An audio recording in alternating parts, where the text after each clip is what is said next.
Anul 2025 pentru Zodia Săgetător. Datorită comportamentului tău agresiv, în primele 20 de zile ale lunii ianuarie, cei din jurul tău te vor evita, mai ales dacă vei avea nevoie de sprijin în momentele dificile. În același timp, dacă nu vei gestiona din timp o programare la medic, o problemă de sănătate se va agrava în decursul acestei luni. Printr-o atitudine rafinată și echilibrată, în luna februarie vei activa karma ta pozitivă, adică vei beneficia de consecințe ale faptelor tale bune din viețile anterioare. Și astfel te vei bucura de conjuncturi norocoase în anumite domenii. În a doua jumătate a lunii, spiritul tău de negociator va readuce pacea acasă, unde vei avea din nou bune relații cu toată familia. Totuși, atitudinea ta dominatoare pe care o vei avea toată luna februarie îți va aduce mai multe nereușite în diverse planuri. În prima jumătate a lunii martie, dacă vei avea o atitudine plină de orgolii, nu vei reuși să obții anumite documente sau aprobări oficiale de care vei avea mare nevoie.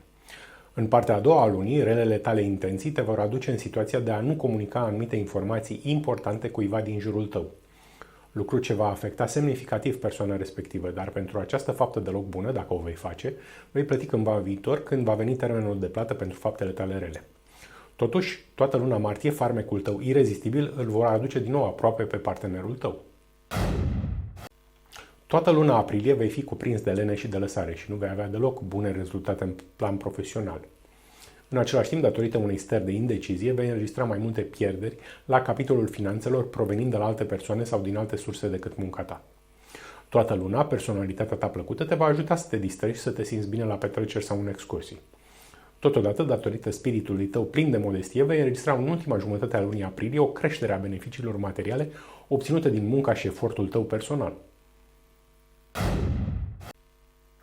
Vei avea numai predispoziții la neînțelegeri în prima săptămână a lunii mai, lucru ce îi va determina pe cei din jurul tău să nu te susțină chiar dacă vei avea nevoie sau chiar să te evite.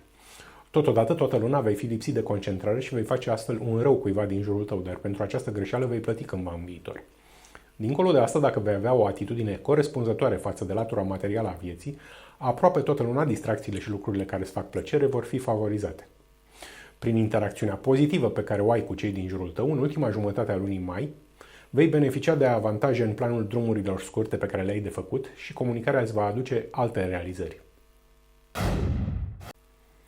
Tendința ta de a te izola de lumea rea din jurul tău îți va aduce în luna iunie pierderi financiare, deoarece nu vei mai accesa fonduri din alte surse decât munca ta sau de la alte persoane.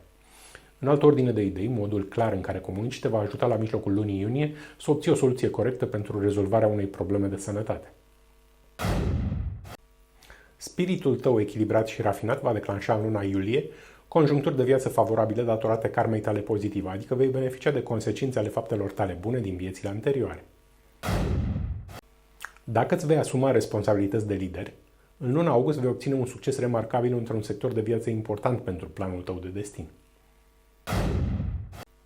Spiritul tău creativ te va ajuta în prima jumătate a lunii septembrie să rezolvi mai multe probleme ce țin de confort și bunăstare în cadrul căminului familial. Totuși, în aceeași perioadă, deficiențele de comunicare îți vor produce unele greutăți în activitatea ta profesională. Capacitatea ta de a înțelege realitatea vieții îți va aduce în a doua parte a lunii numai realizări în activitatea de la locul tău de muncă. Tot în a doua jumătate a lunii septembrie, graba nejustificată în diverse acțiuni îl poate afecta direct pe partenerul tău și relația de cuplu va fi încordată într-o oarecare măsură. Nemulțumirile pe care le ai în raport cu bunăstarea ta te vor face începând din 10 octombrie să nu mai ai o atitudine armonioasă față de partenerul de viață. Totodată, toată luna, dacă vei fi cuprins de o lene cronică, veniturile rezultate din munca ta vor scădea într-o măsură semnificativă. În același timp, atitudinea ta dominatoare îți va strica momentele în care încerci să te distrezi, să te simți bine la petreceri sau alte ieșiri la distracție. Lipsa cronică de încredere în propria persoană îi va face pe cei din jurul tău în prima jumătate a lunii noiembrie să se distanțeze semnificativ față de tine și chiar să nu te susțină dacă vei trece prin situații dificile. Pe de altă parte, toată luna te vei bucura de conjuncturi favorabile de viață datorate karmei tale pozitive, sau altfel spus, faptelor tale bune din viețile anterioare. Capacitatea ta de a avea răbdare te va ajuta pe tot parcursul lunii noiembrie să recuperezi o datorie mai veche sau o despăgubire. În decembrie, în primele 20 de zile ale lunii, vei avea greutăți în planul comunicării sau al deplasărilor scurte. datorită dificultăților de a relaționa cu cei din jurul tău, dar situația se va rezolva prin dialoguri constructive până la finalul lunii. Și nu uitați, soarta omului este mereu în mâinile lui. Trecutul a fost scris, dar viitorul ne-a fost lăsat să-l scriem.